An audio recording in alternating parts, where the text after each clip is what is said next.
혁신 성장 전략과 사회적 책임 경영으로 해달라고 우리 박성현 교수님께서 저한테 부탁을 했는데 이게 사실 쉽지가 않아요. 왜냐하면 두 가지가 좀 성격이 다릅니다. 혁신 성장 전략이라는 거는 대단히 경제 경영 합리적인 의사결정을 해야 되고 사회적 책임 경영이라는 거는 뭔가 착한 마음 나눔이라는 비경제적인 요소가 들어가야 되기 때문에 잘 어울리지는 않는데 오늘 강의는 둘 다 어울리게 한번 해보겠습니다. 역시 경영 전략, 사회과학적 접근으로 윈윈 전략으로 먼저 혁신 정장을 설명을 하고 그 다음에는 사회적 책임 경영도 해보겠습니다. 이제 그러면서 욕심이 좀 더 생겼는데요.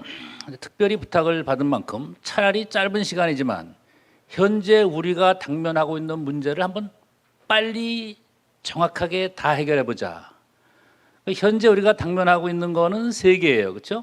하나는 코로나 사태, 두 번째는 4차 산업혁명 등과 관련된 혁신 성장 전략, 세 번째는 사회적 책임 경영. 이 세 가지가 다 심각합니다. 이 세 가지를 한번 짧은 시간 동안에 꿰뚫어 보겠습니다. 혁신 성장 전략의 원천인데요. 먼저 혁신 성장이 뭐냐에 대해서 개념을 잡아야 되는데 제가 지금부터 말씀드린 거는 여러분들이 알고 있는 혁신 성장과는 다른 어프로치를 하겠습니다.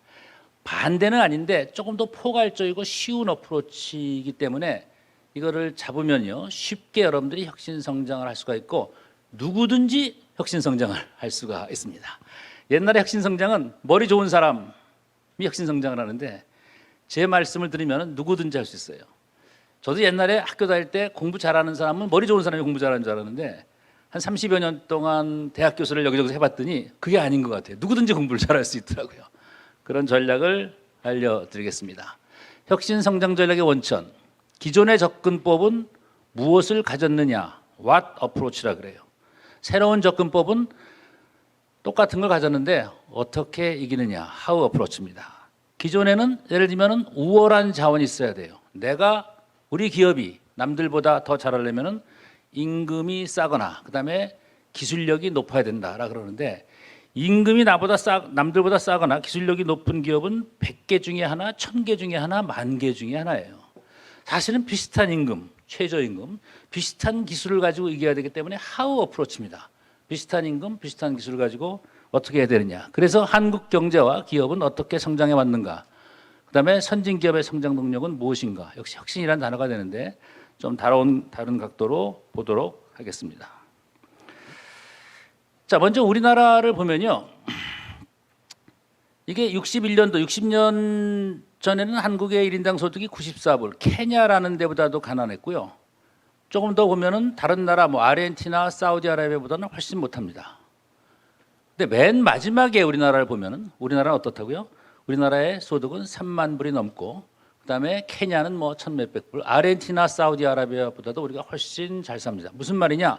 케냐는 우리보다 인건비가 싼 나라고 아르헨티나, 사우디아라비아는 우리보다도 천연자원이 많은 나라입니다. 우리가 보통 인건비 타령을 하고 천연자원 타령할 게 아니다라는 얘기예요. 없어도 잘 살 수 있다라는 얘기가 되겠습니다. 우리나라가 어느 정도 잘 사냐? 전 세계를 보면요. 잘 살고 강대국이라는 개념이 여러 가지가 있는데 가장 일반적인 개념은 일단 잘 살려면은 1인당 소득이 3만 불은 넘어야 돼요. 근데 3만 불을 넘는 나라는 많습니다. 싱가포르도 그렇고 홍콩도 그렇고. 근데 싱가포르는 인구가 500만 명, 600만 명밖에 안 되는 거니까 서울의 반밖에 안 되니까 우리도 서초구, 강남구 몇 개 합하면요 싱가포르가 더 잘 살아요. 시티 스테이트라 그러니까. 그러니까 나라가 그럴듯하려면 우리처럼 한 5천만 명은 돼야 되는 거니까. 5천만 명 이상인 나라 사람들의 평균 소득이 3만 불 정도 해야 되면 이게 강대국이라는 얘기인데 지금까지는 전 세계 6개밖에 없었습니다. 유럽의 4개, 빅3, 영국, 독일, 프랑스, 이태리, 그다음에 미국과 일본. 어느 누구도 반대가 없어요. 중국도 안 돼요. 3만 불이 안 되니까. 10,000불밖에 안 됩니다. 샤오캉스웨이, 소강사회가 되면 지금 10,000불밖에 안 돼요. 이 6개 나라인데 최근에 우리가 들어갔습니다. 한국이. 그러니까 우리가 7번째예요. 한국을 설명할 때 전 세계 10대 강국이다, 11번째, 그거 다 필요 없고 이거가 가장 설득력이 있습니다. 그럼 전 세계에서 가장 못 살았던 나라가 어떻게 해서 이렇게 잘 살게 됐느냐? 근데 한가하게 뭐 값싼 노동력이랄지 수출 드라이브 정책이랄지 무슨 유교 정책이랄지 이렇게 설명할 수가 없어요. 그래서 제가 새로운 접근법을 말씀드리겠습니다. 한국 경제 기업 성장의 원동력은 기존의 접근법인 저렴한 노동력, 수출 촉진 정책, 재벌과 강력한 정부, 유교 사상이 아니고요. 이런 게 아니고 저렴한 노동력은 아프리카 가면 인건비가 더 싸고요. 남미 가면 더 싸요. 우리나라가 60년대, 70년대, 80년대 인건비가 쌌지만 그 나라들은 더 쌌습니다. 우리는 그게 아니고 저렴하면서도 생산성이 높은 노동력입니다. 생산성이 높다는 건 뭐냐면요. 똑같은 노동력일 때 생산성이 높으면 어떻게 돼요? 일을 2배로 빨리 하면 어떻습니까? 그럼 인건비가 반으로 또 주는 거죠. 불량률을 확 줄이면 그만큼 생산성이 올라가는 겁니다. 아주 쉽게 말해서 물론 경제 공식을 쓰면 좀 복잡해지는데 그런 거 하지 말고 가장 쉽게 생산성이라는 건 추상적인 단어인데 가장 쉽게 전략적 단어는 속도 경쟁력을 높이거나 그다음에 불량률을 줄이거나 하면 이게 생산성이 높아지는데 민첩성입니다. Speed and precision. 이것이 우리나라가 그 당시에 우리의 경쟁 국가인 무슨 뭐 동남아시아랄지 아프리카랄지 중남미보다 뛰어났기 때문에 하는 것이지 인건비만 가지고 되는 것이 아니에요. 건설 회사 그러고 한 거 보면은 다른 나라 사람들 중동에 있는 사람들 아프가니스탄 뭐 이집트 이런 사람들은 하루에 할 걸 우리 반나절에 하는 거예요. 하루 이틀째 하는 거예요. 인건비 2개씩 받아갑니다. 옛날에 그 사우디아라비아 가서 보면 그리고 불량률이 훨씬 떨어지는 거니까. 그러니까 중동 사람들이 막 열광을 하는 거예요. 한국 사람들한테. 수출 드라이브 정책은 시장을 크게 하는 것뿐만 아니라 수출을 증진을 시키면서 세상 돌아가는 걸 알게 돼요. 그리고 대규모를 만들 수 있어 규모의 경제가 있습니다. 세상 돌아가는 벤치마킹을 할 수 있어 러닝 학습 효과가 있고요. 베스트 이렇게 지금 미국 사람들은 이런 옷을 입는구나 이런 거 알게 되는 거란 말이에요. 그러니까 베끼기도 하고 OEM도 하고 짝퉁도 만들고 이러다가 배워가는 겁니다. 선생 흉내내는 거예요. 세 번째는 재벌과 강력한 정부가 아니라 정부와 민간의 협력입니다. 70년대, 80년대, 90년대 가면은 이게 믹스 앤 시너지. 그러니까 기업과 행정 관료들과 정치 지도자랄지 국민들이 합쳐가지고 일을 한 거예요. 밤 11시, 12시 전에는 옛날에 경제기획원에 불이 안 꺼집니다. 밤 11시, 12시 전에는 종합상사에서 불이 안 꺼져요. 이런 것들이 합쳐가지고 물론 거기에 이제 부작용도 있겠지. 이제 그거는 지금 말할 상계는 아니고 그건 나중에 뭐 여러분들이 따로 얘기하는 거고. 어쨌든 이렇게 됐기 때문에 되는 것이지 그냥 아시아, 아프리카, 중남미의 이런 체제랑은 다른 체제다 얘기입니다.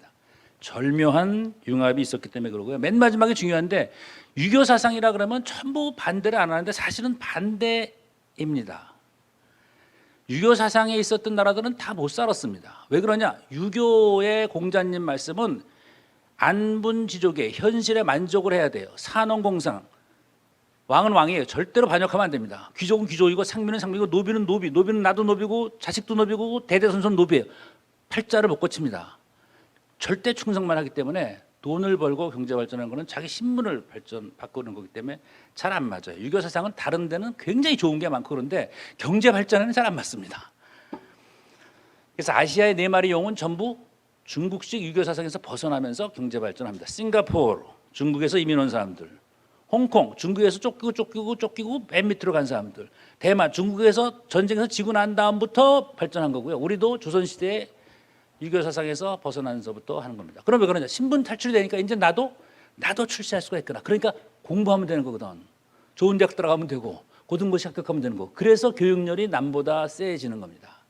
그래서 나도 잘 살 수 있구나. 나도 신분을 탈취할 수 있었구나. 옛날에는 신분을 바꿀 수가 없으니까 한스러운 노래만 있는 거예요. 우리는 신분이 바뀌어지지가 않아요. 그래서 잘 사버리는 동기, 전념, diligence and goal orientation. 그러니까 옛날에 보면 4당 오락, 4시간 자면은 붙고 4시간 자면 떨어진다 이런 게 있는 거예요. 그렇죠? 우리는 한다 이거야. 우리 엄마가 얼마나 고생했는데 내가 팔자를 고쳐야 된다는 얘기입니다. 유교 사상에는 그거 안 돼. 그냥 나는 그냥 좋은 주인 만나가지고 열심히 사고 안 나면 된다는 얘기니까 유교 사상이라는 건 굉장히 좋은 면이 많지만 경제 발전에는 사실 잘 안 맞는 겁니다. 이거 설득하기가 쉽지가 않았어요. 그래서 이제 책을 써가지고 제가 결국 나중에 설득이 되긴 됐는데 그러니까 유교 사상을 비판하는 것이 아니라 경제 발전의 원동력은 이게 아니다 그런 얘기입니다. 많은 사람들은 경제 발전하려면 우리가 공부를 잘하는 경제 발전 초기에는 공부 못해도 돼요. 일만 열심히 시작하면 됩니다. 그때 아니 경제 발전 초기에 무슨 미적분 몰라도 됩니다. 그때는 나중에 이제 중진국 선진국이 될 때 그때 필요한 내용이 되겠습니다. 너무 자세히 들어갈 수는 없는 거니까 이 정도로 하고 이걸 영어로 한번 해보겠습니다. 민첩성, agility. 요새 agile 경영, 민첩한 경영이란 말이 나오는데 이거의 부분 집합이 되겠고요. B는 벤치마킹, C는 융합, 컨버전스가 되겠고요. 전념은 dedication, fully dedicate 한다는 말이 됩니다. 이렇게 하니까 쉽죠. 영어의 첫 자만 따면 어떻게 된다고요? ABCD 전략이 됩니다. 그래서 우리나라의 경제 발전의 원동력은 값싼 인건비랄지 수출 정책이 아니라 이런 ABCD인데 ABC가 기초가 아니라 사실 굉장히 깊은 내용이 됩니다. 이걸 정리해 보면은 새로운 접근법, 민첩성, 벤치마킹, 융합, 전념. 각각의 경우에 또 두 개의 이게 이제 대분류고 중분류에 또 두 가지씩 있어가지고 이게 X1, 이건 X11, X12, X2, X21, X2 이렇게 됩니다. 나중에 이제 우리가 엠피리컬 테스트도 하고 그러는데 이 8가지를 올릴 때 여러분들의 경쟁력이 높아질 수 있다고 합니다. A, B, C, D. 그러니까 여러분들이 머리가 안 좋고 기술이 없더라도 남들보다 빨리 하고 정확히 하고 잘 배우고 베스트 프랙티스를 공부하고 있는 것을 혼합시켜서 시너지를 내고 성실하게 뚜렷한 목적을 가지고 하면은 이게 안 될 리가 없어요. 이런 사람들이요. 그래서 이게 이런 게 워크 에틱이고 인적 자원은 학문적 지식이 아니라 사실은 워크 에틱, 학습의 태도를 제가 이제 좀 구별해 낸 거예요. 지금 뭐 굉장히 빨리 나가는데 이걸 가지고 이제 책을 냈습니다. 그래서 2016년도에 이제 경제를 가지고 Korea's Economic Success를 해가지고 옥스퍼드 대학 출판사에서 출간이 됐고요. 그때 이제 그 좀 경제학자들이랑 이제 논쟁을 하면서 쉽지는 않았는데 어쨌든 이렇게 해서 한국 경제에 대한 성장 원인은 뭐 노동력, 값싼 노동력이랄지 수출 드라이브가 아니라 사실 이렇게 정교한 게 있기 때문에 이렇게서 사실 다른 나라들이 함부로 못 쫓아와요. 그 ABC를 쉽게 쫓아오는 게 아닙니다. 우리가 맘만 먹으면요, 여러분들 남들도 빠르고 정확하고 배워 합해 하는 게 있단 말이에요. 그 전 세대에서는 일본 사람들이 이런 게 있었어요. 제가 얼마 전에 일본 NHK랑 인터뷰했는데 일본의 잃어버린 10년은 사실은 아베노믹스가 문제가 아니라 맨 마지막에 모티베이션이 없는 거예요. 아 이제는 됐다. 나는 엄마한테 용돈 다 쓰고 연애하는 것도 싫고 결혼도 싫고 그냥 게임만 한다. 말도 하기 싫다. 칸가루족입니다. 엄마 뱃속에 들어가서 지네들이 만들어낸 거예요. 그래서 모티베이션이 안 돼 있으면은 아무리 좋은 경제 정책이 있어도 아무리 머리가 좋아도 안 된다는 얘기입니다. 그래서 여태까지 우리가 이제 중진국까지 올 때는 이러한 경제 원리에서 성장을 했는데 많은 사람들이 선진국에서는 이런 거 다 버리고 또 새 거 하자 그러니까 블루오션 가자 그러는 거니까. 그래서 다시 이제 좀 공부를 좀 더 했습니다. 그래서 과거서부터 현재까지 한번 깊숙하게 한번 공부를 해가지고 그 다음에 책을 하나 더 썼는데 이거는 손자병법의 선주, 그 다음에 마이클 포터는 현재 경영학에서 세계 최고로 그 의미 있는 사람입니다. 그래서 과거에 의미 있는 손자병법과 현재 최고 있는 마이클 포터를 연구해서 앤 비욘드 만들어가지고 전략을 해봤더니 이 ABCD 전략이 상당히 적용이 됩니다. 손자병법의 핵심도 ABCD로 풀 수가 있고 현재 최선진국 미국의 가장 잘 나가는 기업과 무슨 실리콘밸리 이런 데도 ABCD로 풀 수 있습니다. 그래서 한번 설명을 보여드리고요. 우리가 앞으로 나아갈 방향을 너무 우왕좌왕하지 않고 이런 걸 통해서 물론 여러분들이 두 가지 여러분들이 기발한 아이디어가 있어서 남들이 못 쫓아오는 기발한 기술이 있다. 그러면 그걸 가세요. 근데 비슷비슷할 때는 어떻게 하나 이거야. 그때 ABCD를 적용하면 남들보다 이길 수 있다는 얘기가 됩니다. 두 가지예요. 슈퍼 스마트하다 그러면 그냥 그걸 가시고요. 근데 그런 사람은 1000명에 한두 명밖에 없다는 얘기지. 99.8%는 아니라는 얘기 말이에요. 비슷비슷하잖아요. 그렇죠? 다 도토리 키재기니까. 선진국의 모형을 한번 보겠습니다. 미국의 지금 가장 우리가 회자되는 애플 사례죠. 스티브 잡스가 가장 똑똑한 사람 같고 가장 천재인 것 같으니까 스티브 잡스의 경쟁력의 원천, 애플 아이폰의 경쟁력의 원천을 한번 풀어보겠습니다.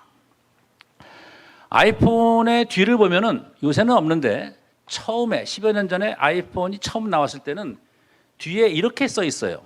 Designed by Apple in California. 그다음에 Made in China 이렇게 돼 있어요. 그러니까 이 애플이 제가 일본 애플을 갖고 다니는데 설명하려고 여기저기서 설명해야 되니까 이거는 디자인은 Designed by Apple in California. 캘리포니아의 애플사에서 했고 조립은 거긴 비싸니까 but Made in China. 그럼 웬만한 사람들이 경제학의 기초에 기초만 했으면 이거는 비교 우위 원칙에 맞는다. 인건비는 중국이 싸니까 거기서 만들고 디자인은 미국이 경쟁력이 있으니까 미국에서 만들고 그러면 딱 쉽게 이해가 되잖아요. 근데 이 분석이 너무 가벼워요. 무슨 말이냐면은 미국이 중국에 투자했을 때 중국이 미국보다 인건비가 싸다 그럴 것이 아니라 미국의 스티브 잡스가 값싼 노동력을 위해서 투자하려고 그러면요. 미국과 비교하는 게 아니라 미국과 비교하면 전 세계 나라가 다 인건비가 싸지. 중국에서 투자할까, 베트남에 투자할까, 스리랑카에 투자할까를 고려해서 중국에 투자한 거니까 중국이 미국보다 값싸다가 아니라 스리랑카, 베트남, 인디아보다도 인건비가 싸다는 걸 입증해야 되는데 말이 안 되거든. 2배가 비싸거든요. 그럼 왜 스티브 잡스가 그 세상 똑똑한 사람이 스리랑카, 벵글라데시, 인디아에 투자하지 않고 바로 옆에 있는데 중국은 쉽지가 않아요. 그건 갑질을 하거든. 저 정보가 워낙 세니까 이 딜이 잘 안 돼요. 왜 중국에 됐느냐? 왜 그러냐면 이래서 그래요. 아이폰이 새로운 모델이 나오면은 약 5천만 대를 지금 1억 대를 만들어야 됩니다. 5천만 대를 두세 달 동안에 만들어야 돼. 이거 5천만 대 50 밀리언 5천만 대를 두세 달 동안에 만들 수 있는 나라는 전 세계에서 중국밖에 없습니다. 사람도 그렇고 거기는 막 2교대 3교대로 팍팍 되는데 동남아시아는 2교대 3교대가 잘 안 돼. 중국밖에 안 돼요. 인건비가 더 비싸도 거기 들어가야 되는 거니까 이거는 속도 경쟁력이지 인건비 경쟁력이 아니다는 얘기예요. 중국이 그 당시에 이걸 알았더라면 훨씬 바게닝 파워가 더 있었어요. 근데 중국제는 지금도 중국제 그럼 좀 그렇잖아요. 요새 좀 많이 낮았지만 10여 년 전에 중국제 그럼 불안하잖아요. 불량률이 많아. 불량률이 많다는 불량품이란 건 뭐냐면 부품 간의 연결이 정확하지 않은 거예요. 그래서 요새 나온 게 이제 뭐 식스 시그마 그래가지고 오차율을 줄이는 건데 요 부품과 부품의 연결이 엉성한 거예요. 이런 걸 잘하는 게 이제 스위스 시계랄지 독일이 잘하는 겁니다. 그러니까 개도국에서 이런 게 안 되니까 그러니까 사실은 디자인이거든 그게 어떻게 정확히 하는 거냐 정확성이거든. 그러니까 정확성 디자인은 걱정하지 마.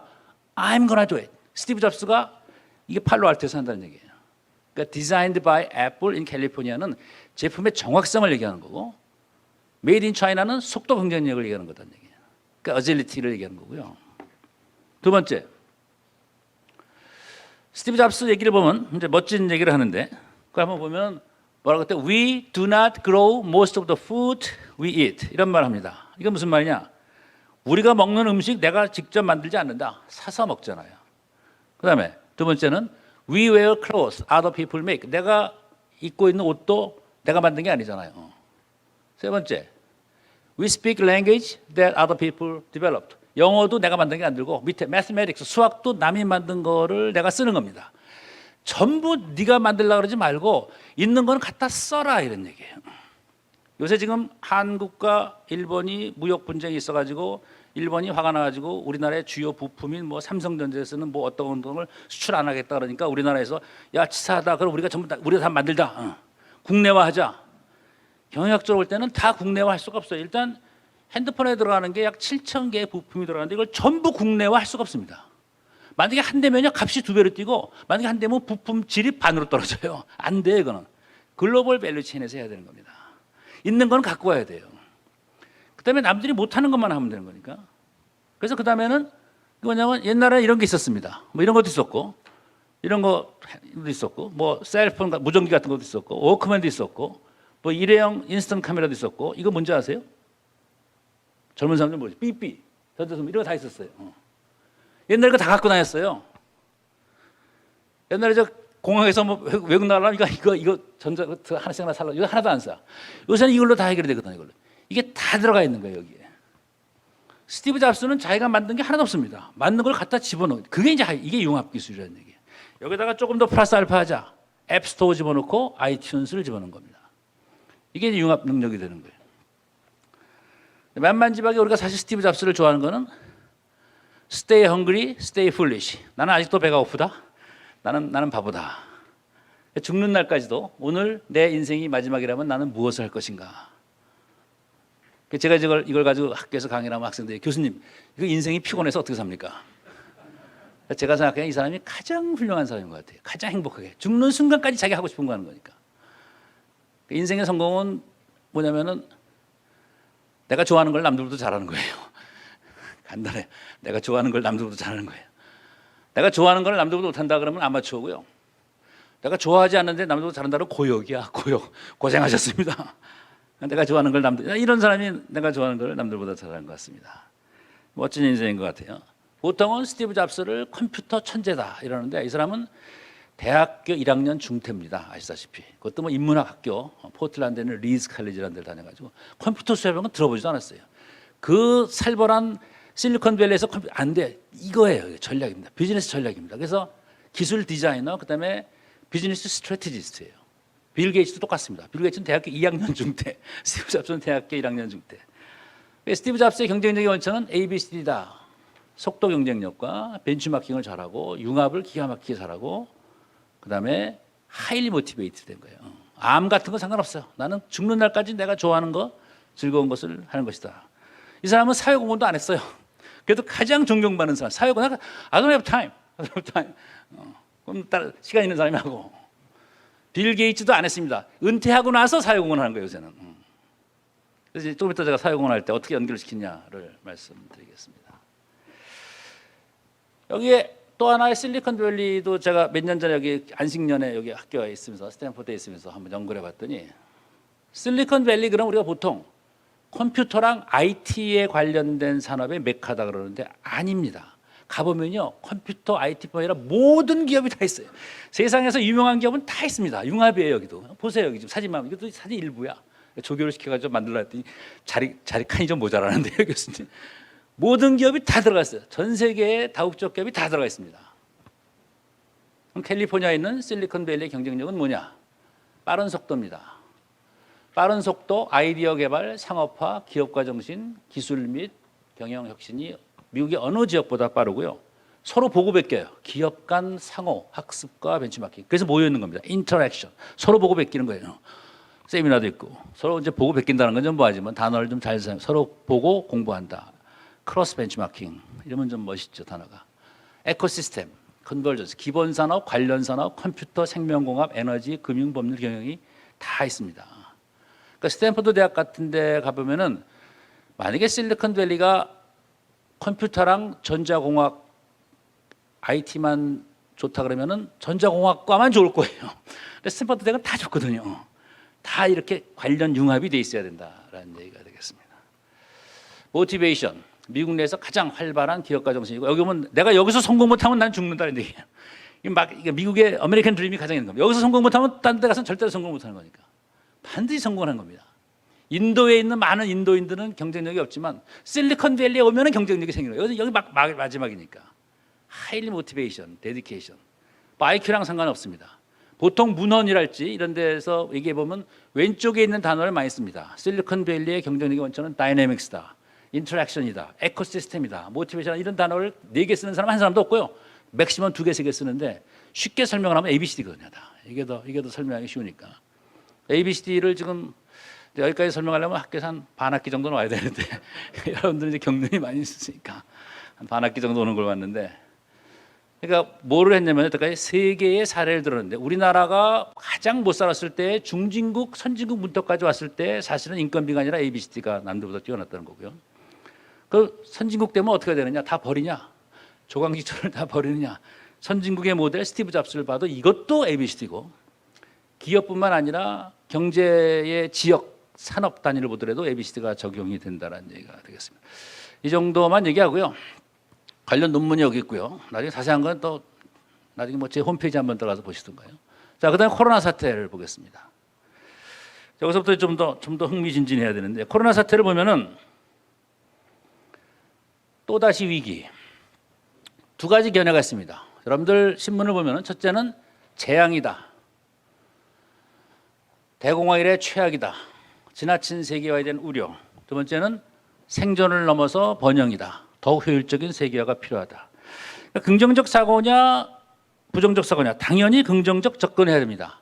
미래는 어떻게 될 것이냐가 아니라 우리가 어떻게 하느냐에 달려 있고요. 섣부른 예측이나 충격에 갇혀 있기보다는 위기 대응 전략이 필요합니다. 그래서 이게 잘 모르잖아요. 근데 우리는 경제 경영을 하니까 웬만한 건 좀 아는데 이렇게 큰 게 오면 잘 모릅니다. 모를 때는 어떻게 해요? 예측하지 말고요. 역사를 봐야 돼요. 역사를 공부해야 됩니다. 잘 모르면. 코로나 사태가 인류 역사상 이건 유일하게 가장 큰 거고 이런 건 우리가 겪어보지 못했다 그러면 우리가 망할 가능성이 많은데 이런 게 비슷한 게 몇백 년 전에 있었다 그러면은 그때도 극복을 했다면 극복할 가능성이 높은 거예요. 큰 충격이 있을 때는 역사 공부를 해야 됩니다. 그렇죠? 그래서 제가 이번에 저 집에서 재택근무하면서 역사 공부를 좀 했더니 이게 아테네 역병 기원전 500년 전서부터 이렇게 많이 있던 거예요.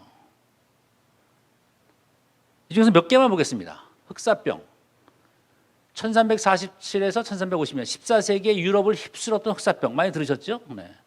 그다음 하나만 더 할까요? 런던 대역병 하나 더 할까요? 얼마 전에 스페인 독감 그다음에 이제 코로나 바이러스입니다. 이 세 가지 사례만 간단히 듣고 인간이 어떻게 극복을 했고 그다음에 무엇이 일어났고 우리에게 주는 시사점이 뭐냐를 가지면 코로나를 어떻게 극복해야 될지 전략적인 아이디어가 생길 수 있습니다. 세계적 유행병과 문명의 발전 하나를 보면요. 14세기에 유럽에 흑사병이 있고 몇십 년 있다가 이태리의 르네상스가 일어납니다.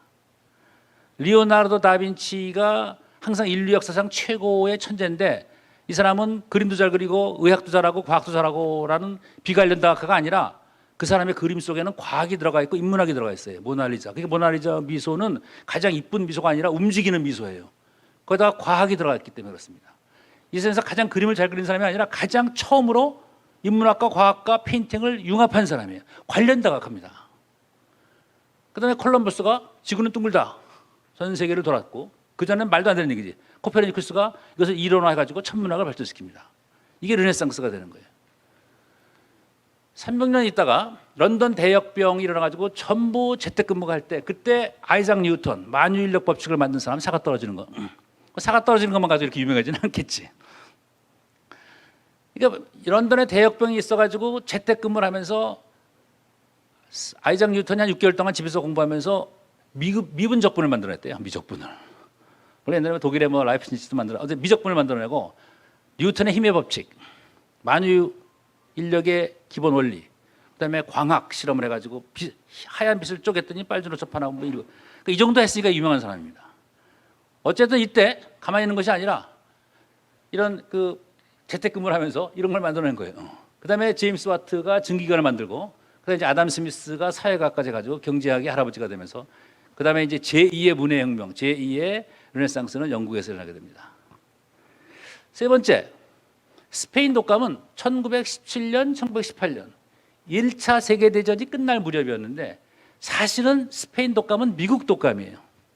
나중에 인터넷 한번 구글 찾아보시면 되고요. 원래 미국에서 1차 대전 말기에 캔사스 주라는 데서 군대를 모집해가지고 유럽으로 파견하는 과정에서 독감이 발생을 했는데 그때는 언론에 안 나왔습니다. 왜? 전쟁 상대국이기 때문에. 근데 그때 스페인이 중립국이었기 때문에 모든 세상에서 일어나는 독감 관련한 건 스페인 신문에만 나기 때문에 그거 있잖아 스페인에서 그래서 스페인 독감으로 세상에 가장 억울한 게 지금 스페인이에요. 사실 미국 독감입니다. 근데 미국은 한번 당하면 그다음에 잘 안 당하거든요. 그게 미국의 긍정적입니다. 한번 소를 잃었다가 외양간을 확실히 고쳐버리니까 그다음에 의학과학 특히 실용기술 항공우주 산업이 돼가지고 세계 최강대국이 되는 겁니다. 제가 저도 이제 재택근무를 하면서 공부를 한 몇 달 해봤더니 이게 인류와 다른 생명체가 다른 거구나.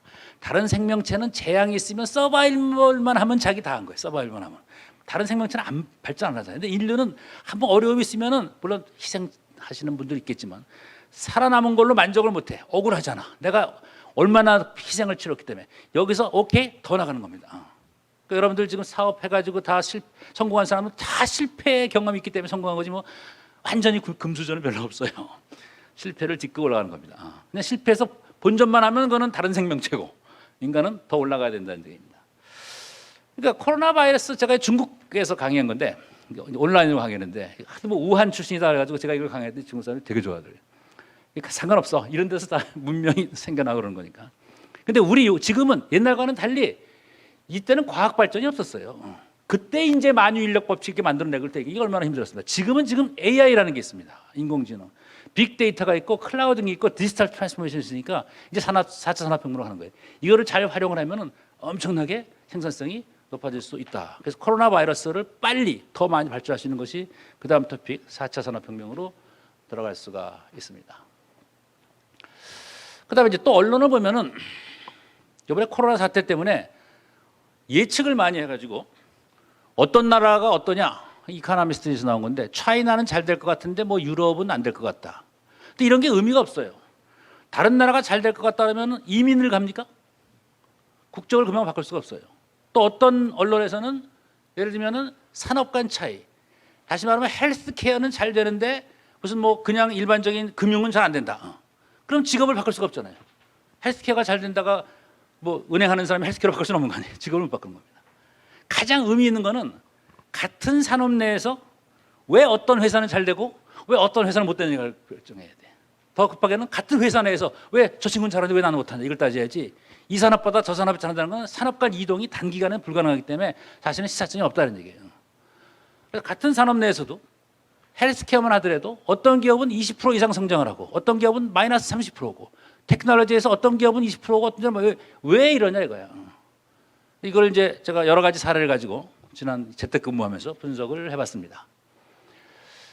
뭔가 이런 어려움이 있으면요, 여러분이 뭔가 변화를 해야 됩니다. 변화를 어떻게 해야 되느냐? 첫째는 민첩하게 변화해야 되죠. 느낌을 잡으셨을 거예요. 또 ABCD를 하나 보다가 느낌을 잡으셨던 것 같은데, 미래 예측이 아니라 얼리 사인에 신속히 반응한다. 이게 대단히 사실 중요한 건데요. 제가 이제 이 책을 쓰면서 옥스퍼드 책을 쓰면서 한국 경제 발전을 위해 가지고 우리의 그 무슨 뭐 이병철 회장, 현대 무슨 정주영 회장 이런 사람들의 그 자서전을 쭉 봤습니다. 그런데 자서전을 쓴 사람들이 공통점이 하나 있어요. 뭐라고 쓰냐면은 이병철, 정주영 씨는 미래를 보는 동물적인 감각이 있다. 이렇게 써요, 대부분은. 그러니까 내가 아니 왜 멀쩡하게 훌륭한 사람을 왜 동물의 수준으로 떨어뜨리냐 이거예요. 그럼 배가 가다가 난파하는데 뭐 쥐들이 배가 난파할 것 같으니까 막 도망가. 이런 수준 하면 안 되거든요. 전부 공부를 한 겁니다. 이병철 씨 같은 경우는 연말에 도쿄에 가서 일본에 무슨 일이 있는 걸 다 공부했고요. 정주영 회장 같은 경우는 미군 부대 근무를 하면서 미군 부대 그 매뉴얼에 감명, 야 이거 이렇게 정확하게 하는 거구나. 공부해서 그런 것이 무슨 뭐 미래를 보는 동물적 감각이 아니다는 얘기예요. 예측은 안 됩니다. 근데 예측을 한 사람이 딱 하나 있어요. 코로나 바이러스를 예측한 사람이 있습니다. 빌 게이츠예요, 마이크로소프트. 그 사람이 왜 그러냐면 마이크로소프트 회장을 하다가 2008년도에 간두고 그 다음부터는 자선산만 해요. 제일 먼저 아프리카 가지고 불쌍한 사람들 어떻게 하면 잘 먹여 살릴 수 있나. 그다음에 에이즈 같은 거 이런 걸 연구하다가 보통 사람이 아니겠지. 빌 게이츠는 1년에 100권 이상씩 책을 읽고 10개씩 베스트 레코멘디드 북 바이 이렇게 하는 사람이니까. 감각이 있으니까 이게 사이클을 알고 뭔가 예감이 있고 이어가지고 확신을 얻어가지고 이제 팬데믹이 온다 이거 바로 몇 년 내. 그래서 2015년도에 5년 전에 테드 스피치라는 데 있죠. 한 20그 유튜브에 들어가면 거기서 내가 10변을 한번 들어가서 보세요. 빌 게이츠 테드 스피치 한번 저 팬데믹 한번 보면은 10변을 퇴해요. 이거 5년 몇 년 내 5년까지라는 말은 안 했지만 몇 년 내 온다 이거야. 근데 빌 게이츠는 정말 자기가 자선 사업하는 거 아는데도 불구하고 아무도 안 nobody listened. 지금 끝나고 나니까 이제는 다시 이걸 보는 거예요.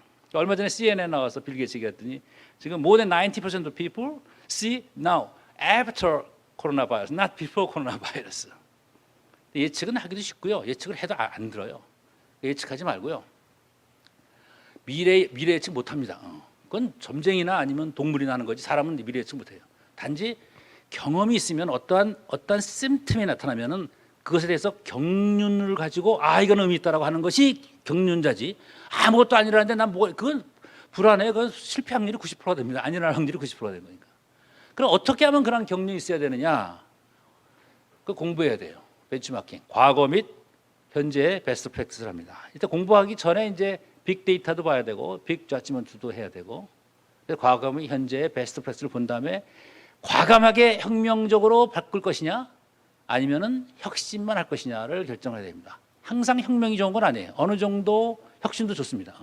우리는 너무 무슨 뭐 환골 탈 때보다는 그냥 혁신 가죽 좀 벗기는 게 낫지 뼈까지 바꿀 필요는 없잖아요. 환골 탈 때는 혁명이 되는 거고. 네. 아까 저 우리 박선희 교수님 말씀대로 뼈 가죽만 좀 바뀌면 됩니다. 잘하면 가죽 안 바뀌어도 돼요. 전략이라는 건요. 최소의 노력으로 최대 효과를 얻는 방법론입니다.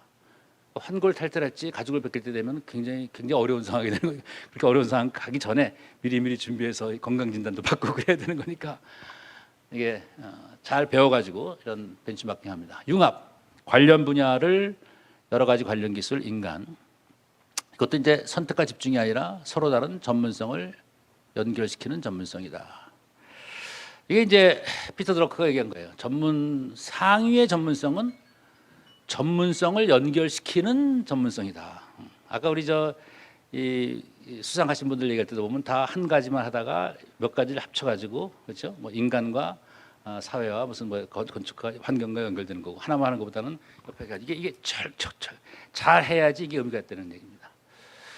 이게 이제 융합이 되는 거고요. 맨 마지막에는 지속 경영을 해야 되고 생존과 번영, 위기를 기회로 만들어야 되는데 많은 강의에서는 위기를 기회로 만들자라는 것으로 끝을 내는데 저는 위기를 기회로 만드는 방법론을 좀 말씀드리겠습니다. 위기를 기회로 만들려면 두 가지 조건이 필요합니다. 하나는 마스트고요. 하나는 슈드예요. 그러니까 우리나라 말로 뭐뭐 해야 한다 그러면 한 가지 말인데 영어에는 두 가지가 있습니다. 하나는 마스트고 하나는 슈드예요. 의미가 완전히 다릅니다. 완전히 상당히 다릅니다. 마스트는 반드시 해야 되는 거고요. 슈드는 하면은 굉장히 좋은 거예요. 그러니까 학생들 보고 you should study 그러면 너 공부하면 좋다는 얘기인데 공부 안 한다고 뭐 죽는 건 아니잖아요. 공부하면 많이 좋은 거지.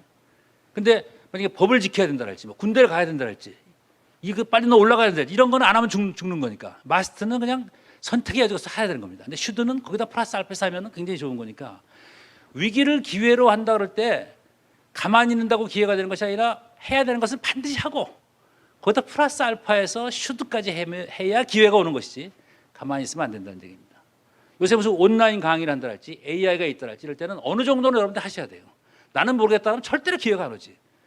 근데 더 나아가서 가만히 있어. 그냥 이것만 배울 것이 아니라 요거를 지금 내가 하는 것에 연결시켜가지고 플러스 알파 해가지고 하면 되는 겁니다. 제가 무슨 AI만 가르친다고 내 강의가 올라가는 것이 아니라 AI랄지 무슨 온라인 할지 이런 걸 합쳐서 제가 하는 강의 내용과 플러스 알파가 될 때 르네상스 하는 거 이런 것 등 역사적인 것을 제 강의의 기본 메시지랑 플러스 알파 할 때 더 명강의가 되시는 거와 마찬가지로 이런 거 하나도 안 하고 그거 AI는 난 상관없고 그냥 내가 하는 걸로만 한다 10년 전 노트리가 당연히 기회가 올 수가 없습니다. 그래서 어떤 것을 반드시 받아들여야 될 것인지 여러분들뿐만 아니라 여러분들 회사도 그렇고 어떤 것을 플러스 알파 해야 될지를 결정을 해야 됩니다. 그래서 변화에 끌려갈 것이 아니라 이번 기회에 반드시 경쟁력을 높여라. 자, 이렇게 됐고요. 4차 산업혁명과 혁신 전략인데요. 이것도 간단히 설명을 하면서 그 다음에 사회적 책임으로 넘어가겠습니다. 자, 이거는 4차 산업혁명은 이제 다 알겠고 이것도 이제 뭐 빠른 변화, 높은 불확실성, 광범위한 연결, 무한한 발전 가능성이 되는데 이 4차 산업혁명을 보면은 지금 예를 들어야 되는데 현재 세계에서 가장 잘 나가는 회사는 여러분들 신문 보면 아마존이랑 테슬라입니다. 그럼 아마존은 온라인 쇼핑몰 같은데 왜 다른 회사들이 그렇게 못 쫓아오나? 근데 테슬라는 전기차를 만드는 회사 같은데 왜 다른 회사들은 그렇게 못 쫓아오나? 그 비밀이 여기 있습니다. 아마존은 유통업체인데 아마존의 물품 이동을 한번 보세요. 여기 지금 사람이 없어요. 로봇가 AI 기술과 빅데이터를 해가지고 이것을 만드는 겁니다. 이제는 딜리버리 자체도 드론을 사용할 겁니다. 그러니까 아마존의 경쟁력을 보면은 인터넷을 활용했지만은 블루 오리진이라는 회사가 있어가지고 우주 항공 산업을 발전시켰고 요새는 아마존 웹사이트, 이 클라우딩 서비스가 세계에서 그게 돈을 제일 많이 벌어요. 그다음에 아마존의 킨들, 이북도 만들었습니다. 이런 깊이 있는 AI랄지 클라우딩이랄지 이런 게 있어가지고 이커머스가 되는 것이지 이커머스만 디지털 트랜스포메이션 하고 된다는 게 아니라는 얘기입니다. 깊이 있는 것을 마스터로 받아들이고 그것을 내 핵심 역량에 플러스 알파를 했기 때문에 그렇습니다. 그 다음에 테슬라도 마찬가지예요. 테슬라 공장 한번 보세요. 사람이 없어요. 테슬라 이 옆에 건 뭐냐면은 테슬라 이거 뭐예요? 이거 우주 항공 로켓입니다. 로켓 쏘아 올리고 그다음에 비행 조종사에 얼마 전에 쏘아 올려서 성공했습니다. 테슬라의 일론 머스크는 이게 처음에 우주 항공 회사를 먼저 설립했어요. 2002년도에. 근데 테슬라는 지 회사가 아니에요. 남의 회사를 그 다음에 같이 들어갑니다. 우주 항공 기술에 AI를 가지고 들어가는 거예요. 지금은 AI 하는 거예요. 오픈 AI를 가지고 제너럴 AI를 개발하고 무료 공개하고 인간의 뇌에 AI 기구를 장착합니다. 보통 사람들이 이게 좀 정신없는 사람이냐 그럴지 모르지만은 이러한 아주 듬직한 기술이 있기 때문에 자동차, 전기 자동차는 가지고 노는 거예요. 가지고 노는 겁니다. 제가 작년 겨울에 미국에서 한번 이 테슬라를 시운전 한번 해봤는데 전혀 다른 차예요. 전기차가 아니에요. 전혀 다른 차예요. 뭐 지금은 그런 얘기를 할 수 없는 거고 어쨌든 지금 제4차 산업혁명의 여러 가지 기술을 빨리 받아들여 가지고 뭐 그것을 안다라고 자랑하는 게 목적이 아니고 그것을 자기 핵심 역량에 연결했을 때 깊이 있고 남이 쉽게 흉내낼 수 없는 그런 새로운 핵심 역량이 된다는 얘기가 되겠습니다. 요새 뭐 대단합니다. 이게 뭐냐면은 슬리핑카예요. 볼보에서 얘기하고 있는데 이제는 이제 자율자동차니까 내비게이션처럼 목적지만 한번 딱 쳐놓고 자면은 집에 도착한다는 얘기가 돼요. 자, 이거는 이제 GPT-3라 그래가지고 그 단어 몇 개만 집어넣으면 논문이 나올 수가 있습니다. 이제 교수들이 논문 심사할 때 이게 보통이 아니에요. 단어 몇 개만 집으면 신문 기사가 나와요. 신문 기자들도 이제 다 문 닫아야 될 상황이 많이 옵니다. 이거는 명품이냐 짝퉁이냐를 구별하는 거예요. AI가 사람 얼굴 인식하듯이 금방 구별이 됩니다. 이게 이제 요새 제가 이제 글을 하나 쓰려고 하는데, 그러니까 지금 미국이 지금 투표를 진행하는데 그렇게 구시대적인 원시적으로 할 것이 아니라 이제 핸드폰 가지고 투표하는 방법을 연구하고 거의 다 됐다 그럽니다.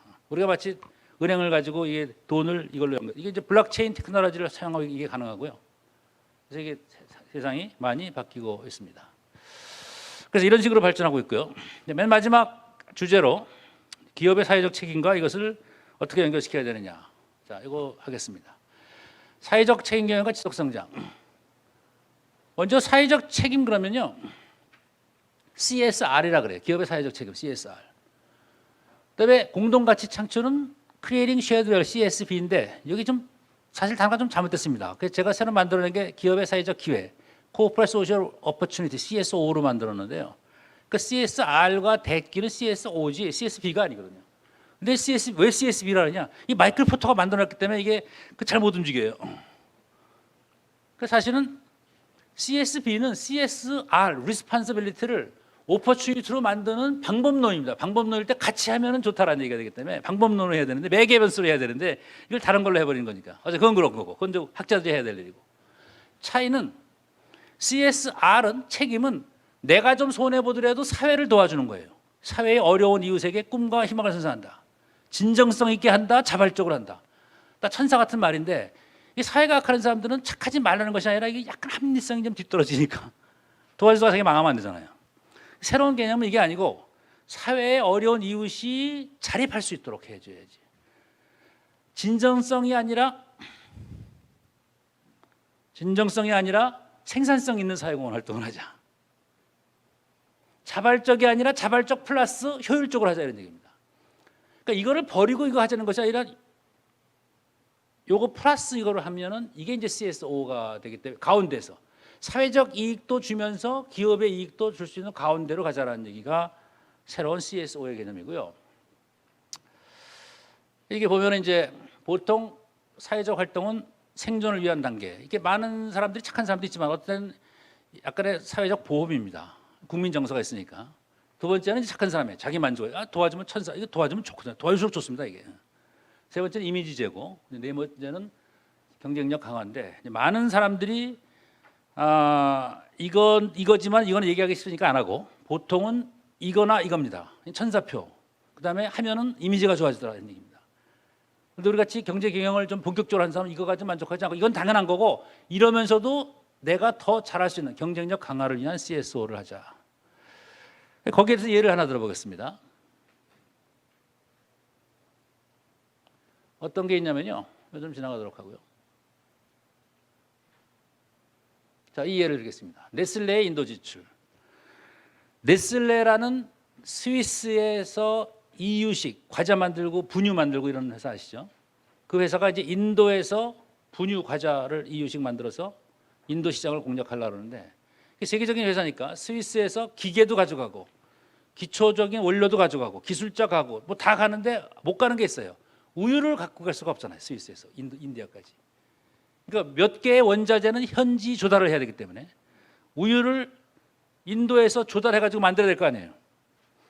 근데 인도의 목축업자가 워낙 열악하니까 뭐 농부 한 명이 소 3마리 기르고 5마리 기르고 열악해요. 그리고 소를 보면 이렇게 삐쩍 말랐어. 여러분들 해외토픽 같은 거 보잖아요. 영양 부족이니까 우유가 엄마가 젖이 잘 안 나니까 우유가 엉성해요.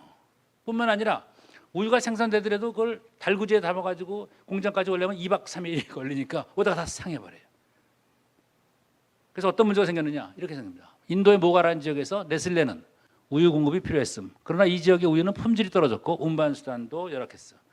그래서 네슬레가 어떻게 했냐면 처음에 기술자, 영양사, 그다음에 뭐 의사 가축업자를 보내가지고 소는 이렇게 키우는 겁니다라고 교육을 시킵니다. 쉽잖아요. 조금만 바꾸면 키우던 세계 최고의 우량 소는 못 만들어도 어느 정도 영양 부족할 수 있는 건 쉬우니까. 근데 교통이 문제인데 그렇다고 거기까지 가서 다 배달을 해주면 이건 배보다 배꼽이 크니까 둘로 나눠가지고 여러분들이 마실 가운데까지만 갖고 오십시오. 그럼 우리가 트럭을 보내서 거기서 모아가지고 갖고 오겠습니다. 이게 이제 효율성이 있어야 되니까 관련 기술자들을 파견하여 소를 사육하는 방법을 교육하고 냉장 시설이 구비된 집합 장소를 설치해서 거기까지 오겠습니다. 이래가지고 서로 윈윈이 되는 겁니다. 이 지역의 우유 생산성이 크게 증가하고 네슬레는 품질 좋은 우유를 안정적으로 공급할 수 있게 하겠습니다. 이렇게 윈윈하는 게 CSB 또는 CSO라는 얘기입니다. 그냥 갖다 돈 주고 주는 게 이게 CSR이고 착한 마음. 뭐 그게 나쁘다는 게 아니에요. 그건 CSR이고 이거는 CSO가 되겠습니다. 자, 그래서 모델로 조금 정리를 해보면은 이렇게 해야 되는데, 자, 모델로 보면은 이렇습니다. 모델 보면은 기업의 이익이 높으냐 낮으냐, 사회의 이익이 높으냐 낮으냐. 기업의 이익만 생각하고 사회적 이익은 생각하지 않으면 기업의 이익만 생각하고 사회적 이익을 생각하지 않으면 이기적 기업이 되고요. 거꾸로 기업의 이익은 손해보면서 사회적 이익만 생각하는 건 착한 기업입니다. 둘 다 시원찮으면 멍청한 기업이 되는데 우리는 자꾸 이기적 기업과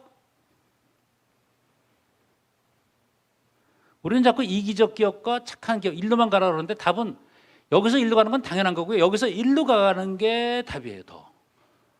그러니까 여기서 일로 가는 것이 아니라 여기서 위로 올라가는 게 답입니다. 그럼 어떻게 다르냐? 그 아래랑 위는 윤리가 있냐 없냐가 되고요. 왼쪽과 오른쪽은 전략이 있냐 없냐가 됩니다. 전략이라는 건 최소의 노력으로 최대 효과를 얻는 거기 때문에 자원을 효율적으로. 그러니까 여러분들이 기업에 투자할 때는 굉장히 여러 가지 따지는데 남을 도와줄 때는 착하다는 마음으로 그냥 막 줘요. 잘 안 따져. 전략적인 사고가 떨어질 수가 있으니까 전략까지 생각을 해가지고. 그래서 이게 이제 스마트 기업이라는 얘기가 되겠고요. 착한 기업은 가치 이전, 스마트 기업은 가치 창출이 됩니다. 왼쪽 게 CSR, 오른쪽 게 CSB가 되고요. 뭐 자세한 내용은 나중에 한번 제가 쓴 논문을 한번 읽으시든가. 자, 이래서 이제 정리를 해야 되는데, 자, 이것도 지나가겠습니다. 이것도 지나가고요. 시사점 정리. 이렇습니다. 사회적 활동의 출발을 기발한 아이디어냐, 종합적 통찰력이냐. 이제 보통 이제 기발한 아이디어. 그래서 이제 우리나라 대기업 중에 이제 CSR 팀, CSB 팀이 있어가지고 제가 몇 군데는 컨설팅도 하고 자문도 하고 그런 적이 있는데, 자꾸 기발한 아이디어를 하는데 결국 기발한 아이디어가 안 나와요. 그래가지고, 그럼 뭐 김치 담궈주기 하자랄지 자꾸 이런 걸로면 이제 이게 종합적으로 되는데, 뭔가 이 종합적 통찰력을 가지고 좀 더 경영 전략적 사고로 하면은 훨씬 더 체계적으로 효율성 있는 도움을 주고 또 도움을 받을 수 있습니다.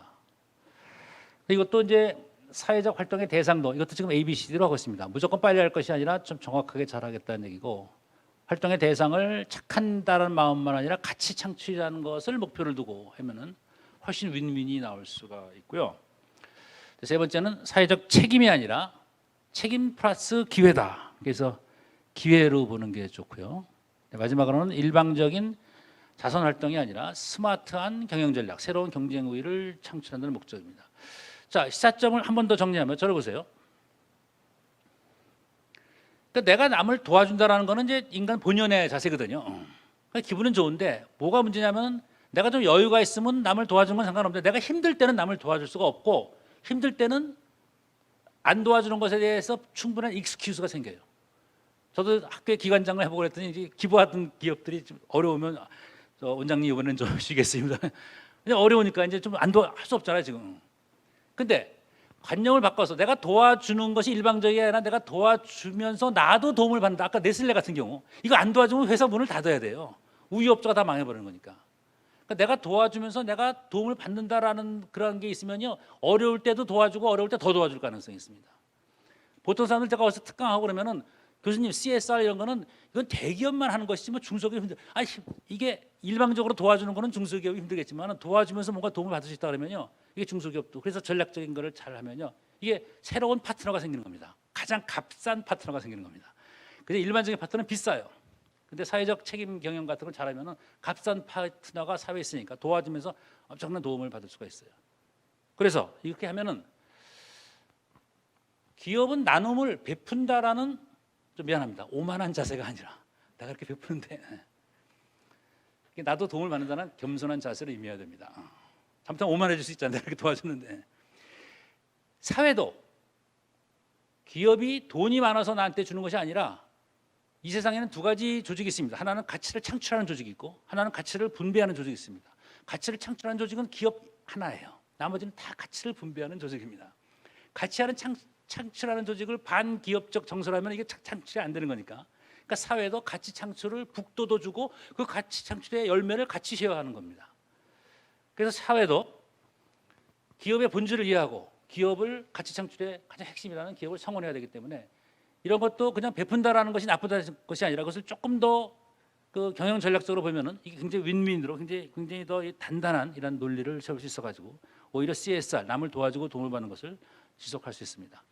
마지막 장입니다. 결론. 오늘 전체의 결론이고요. 결론. 새로운 환경 변화에 대응하는 전략적 사고. 코로나 바이러스가 이제 위기냐 기회이냐? 위기입니다. 그래서 반드시 서바이벌을 해야 되고요. 여기서는 억울한 거니까 이번을 기회로 해가지고 다시 성장. 그래서 이제 라임을 맞추기 위해서 이제 만든 건데, 서바이브랑 스트라이브, 기회, 번영을 해야 된다. 그리고 인류 문명의 역사는 항상 그래왔으니까 이번에도 기회를. 근데 이번에는 4차 산업혁명에 뭐 AI, 무슨 빅데이터, 디지털 이런 게 있어가지고 훨씬 빨리 발전할 수가 있습니다. 두 번째, 4차 산업혁명의 획기적 기술 발전으로 AI, BDCL, 뭐 DT가 있는데 반드시 해야 되는 것과 하면 좋은 것을 반드시 구별해 가지고요. 물론 업무에 따라 달라요. 저도 AI를 요새 좀 공부를 했는데 가만히 보니까 다 할 필요가 없고 한 40%만 하면 괜찮을 것 같아요. 나머지는 서로 연결만 하면 되는 거니까 연결만 할 수 있어야 돼요. 모든 사람이 AI의 도서가 될 필요는 없겠지. 기술 분야가 아니면. 근데 CEO도 알아야 됩니다. 몰라가지고 이해가 안 되는 거예요. 그러니까 나는 한 20%만 알면 되겠다. 나는 한 40%만 알면 되겠다. 그러니까 저도 뭐 학생 초창기에는 통계학 같은 거 많이 하는데 이제는 교수가 되고 그러면 통계가 다 필요 없으니까. 저는 우리 박상현 교수님 통계가 제가 청강도 몇 번 하고 했는데, 근데 그걸 끝까지 다 할 필요 없어요. 나중에 물어보면 되는 거니까. 근데 커뮤니케이션이 돼야 되거든. 커뮤니케이션이. 그러니까 자기 하는 사람에 따라서 어느 정도까지 내가 AI 새로운 기술 하냐를 정하셔가지고, 그다음에 아는 것뿐만 아니라 그것을 자기의 핵심 역량에 연결시켜가지고 그게 이제 슈드가 되는 겁니다. 이걸 하셔야 되고요. 세 번째는 더욱 치열해진 국가 기업 간 경쟁이기 때문에 자기 분야만 업그레이드 해가지고 안 되고요. 포괄적 경쟁력이 있어야 됩니다. 다시 말해서 이세돌이랑 알파고가 했을 때 이게 수 읽기로 하면 이길 수가 없어요. 왜냐하면 수 읽기를 아무리 이세돌이 빨라도 알파고가 더 빠를 거 아니에요. 그러니까 어질리티에서 떨어집니다. 근데 벤치마킹, 러닝도 이세돌 그 선수는 뭐 기본을 한 몇 개 할까? 한 1,000개, 2,000개, 만 개쯤 할까요? 여태까지? 알파고는 100만 개쯤 할 거 아니에요. 그러니까 상대가 안 됩니다. ABC로 해가지고. 근데 이제 C랑 D가 달라요. 이 종합을 할 때 알파고는 기술로만 하는데 이게 이세돌은 뭐 이상하게 인간적인 이런 디자인이 들어가는 거니까 신의 78수가 나오는 거예요. 근데 맨 마지막에 데디케이션도 이세돌이가 뭐라 했냐면은 다 지고 나서 이거는 인간이 진 게 아니라 이거는 이세돌이가 진 거다라니까 거기에 막 치열함을 느끼잖아요. 이게 말이 안 되잖아요. 그러니까 뭐가 어떻게 한번 이게 되는 거예요. 그러니까 A, B, C 중에서 아직 A, B는 기계를 따라갈 수가 없고 C랑 D가 사실 인간이 컨트롤할 수 있는데, C라는 건 종합적인 브로드닝 스트래티지, 거기서 비기술적인 면 이런 걸 집어넣으면 됩니다. 달리기를 할 때 사람이랑 자동차랑 달리기하면 무조건 지는 거 아닙니까? 그렇다고 자동차가 사람을 지배하는 게 아니거든요. 우리는 더 포괄적인 능력이 있기 때문에 그래요. 이런 걸 이제 네로 AI라고, 이제 이거를 이제 제너럴 AI라고 하는데, 어쨌든 어느 정도 깊이 들어가고 한 번은 깊이 들어가야 되고 그 다음에는 브로드닝 해야 됩니다. 모든 성공은 다 그래요. 아까도 이제 누가 얘기했었지만 한 가지 업무만 가지고 30년, 40년간 큰 기업은 없습니다. 조그만 기업은 100년까지 가는데, 뭐 우동집 이런 건 3대 4대가 가는데, 큰 기업은 제너럴 일렉트릭이 그냥 단칸에 나가는 거니까 자꾸 수시로 변화하면서 융합을 해야 돼요. 디프닝 스트래티지랑 브로드닝 스트래티지를 같이 해야 되는 거고요. 자, 마지막으로 이러한 코로나 바이러스도 그렇고 그다음에 4차 산업혁명, 기술이 발전하면 항상 기술 디바이드가 있습니다. 무슨 뭐 이 인포메이션 디바이드가 있다시피 뭐 부익부 빈익빈이 되는 거니까 여기서 분명히 더욱 어려워진 사회적 약자가 있어야 되니까, 제가 지금 오늘 강의는 CSR만 할 것이 아니라 CSV 또는 CSO를 하자 그러는데 다 그렇게 경영학적으로 맞춰놓은 거고, 한 3대 7 7은 좀 합리적으로 하고 3은 불쌍한 사람을 일단 도와줘야죠. 그거 뭐 무슨 경제학적으로 따질 데가 어디서 급하면 가서 도와줘야지. 그렇잖아. 대구에서 지금 이런 사태가 났다 그러면은 내가 전직 의료원이면 그냥 가는 겁니다. 딸이 말려가지고 엄마 가지 마 그러는데 내가 지금 안 가면 너무 후회할 것 같아. 난 간다. 눈물이 글썽거려. 이럴 때면서 CSB 따지 그러면 안 되는 거니까. 그래서 사회가 3대 7로 하느냐 4대 6으로 하느냐 2대 8로 하는 거예요. 사회가 많이 발전할수록 사실 CSB가 많아요. 왜냐하면 CSR은 정부에서 사회보장제도를 하긴 하는 거니까. 근데 이게 뭐 40분 50분 만에 끝날 강의는 아니고 좀 깊게 해야 되는데 이 정도 큰 방향을 잡아드리면 여러분들이 나중에 이제 관련 문헌을 보시고 다른 강의를 들으시면 되겠습니다. 사회적 책임도 해야 됩니다. 어려울 때일수록 사회적 책임의 퍼센트가 높아가고 그렇지만은 파이가 크면서 나눠야 되는 거니까 나누기만 하면 안 되니까 결국은 공동가치 창출 CSB로 가야 됩니다. 왼쪽 vs 오른쪽 그랬는데 보통은 왼쪽만 생각하기 쉬운데 저는 이제 왼쪽을 기본으로 하고 오른쪽까지 가야 진정하게 의미 있는 여러분들의 생산성을 높이고 가치를 창출할 수 있는 그렇게 될 수가 있고요. 그다음에 가치 창출의 원천인 ABCD, 코로나 바이러스, 기술 발전, 사회적, 그다음에 책임까지 연결시킬 수 있는 방향을 제가 제시해드렸으니까 나머지 여러분 분야에 따라서 적절히 활용하고 응용하시면 될 것 같습니다. 고맙습니다. 여기서 마치겠습니다. 네, 문희창 교수님의 열강 감사드립니다. 시간이 좀 많이 오버돼서 여러분 중에 혹시 질문 있으시면 네. 한 분만 질문 받겠습니다. 질문 좀 해주시죠. 네, 박성현 회장님. 네, 교수님.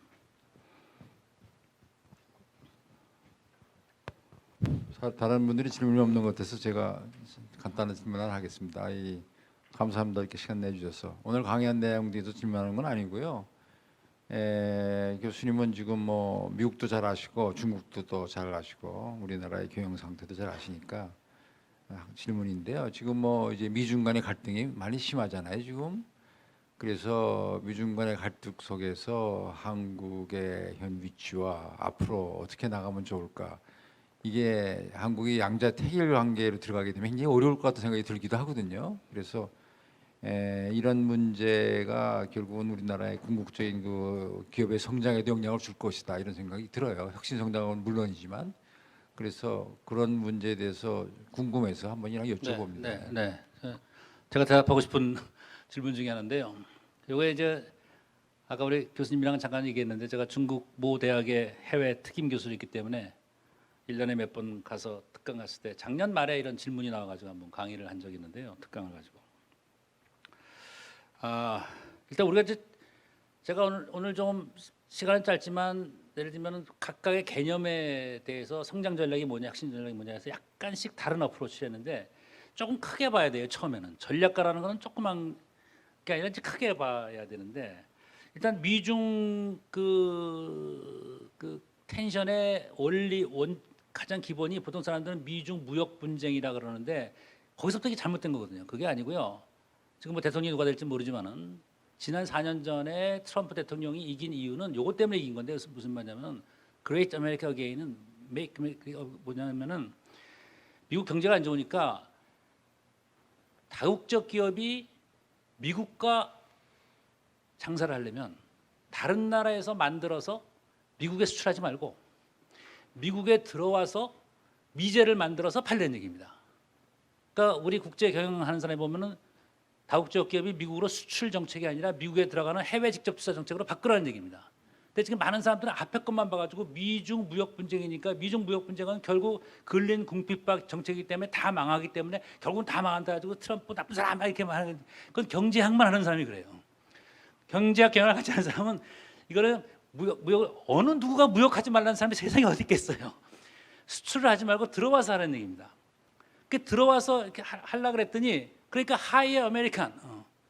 그러니까 미국 사람을 고용하려 그랬더니 미국 많은 기업들이 불법 이민자들이 그 직업을 뺏어가거든요. 그래? 그러면 불법 이민자 못 들어오게 한다 그래가지고 멕시코 국경을 막은 거니까 이건 또 인본주의자 이런 필랜스로피 하는 사람들이 세상에 애랑 엄마랑 어떻게 했냐가 나쁜 사람이다 이렇게 되니까 이게 방정식이 엉망진창이 되는 거예요. 트럼프를 칭찬하는 게 절대로 아니고 트럼프의 전략을 이해해야 이기는 거니까. 그게 무슨 말이냐면은 무역 전쟁이 아니라 지금 전 세계의 약 60%의 물자 교류가 다국적 기업 간의 중간재의 무역이 있는 겁니다. 그러니까 해외 접수를 왔다 갔다 하기 위해서 전체 그림을 다 알아야 되기 때문에. 그러니까 핵심은 무역 전쟁이 아니라 투자로 움직여야 되기 때문에 지금 다국적 기업들이 투자를 잘 안 하고 있어요. 누가 대통령이 될지 모르니까 자꾸 바꿔야 되는 거니까. 그럼 어떻게 되냐면요. 이게 미국으로 투자할 때 만약에 다국적 기업이 다른 나라에 만들어서 미국에 수출하면은 관세를 25%를 매기고요. 미국에 들어와서 장사를 하면은 법인세를 35%에서 21%로 줄여요. 그리고 수많은 규제를 철폐합니다. 그래서 들어가는 거예요. 그럼 이것을 해결하는 방법은 제가 중국에서 강의한 거는 그러한 플러스 마이너스를 따져가지고 더 좋은 경영 환경을 만들면은 다국적 기업은 안 가거든요. 그러니까 무역 전쟁에서 누가 너 한번 해? 나 한번 할까? 이게 아니고 다국적 기업의 친투자 환경을 만들면 되는 거예요. 제가 얼마 전에 코트라 관련돼서 제가 강의하고 그랬는데, 그러니까 지금은 왔다 갔다 하시면 지금이 기회인 기회입니다. 지금 중국에 가기 뭐 하니까 베트남으로 많이 가거든요. 근데 약간 업그레이드된 건 우리나라에 올 수 있는 거니까. 그 우리나라의 투자 환경을 많이 만들고 그다음에 기업들이 경쟁력이 있으면 됩니다. 지금 우리가 일본이랑 한일 관계 문제 있을 때 부품 하나 가지고 일본이 갑질할 수가 있잖아요. 그러니까 지금 중국이 떠오른다 그러면은 우리한테 좋습니까 나쁩니까?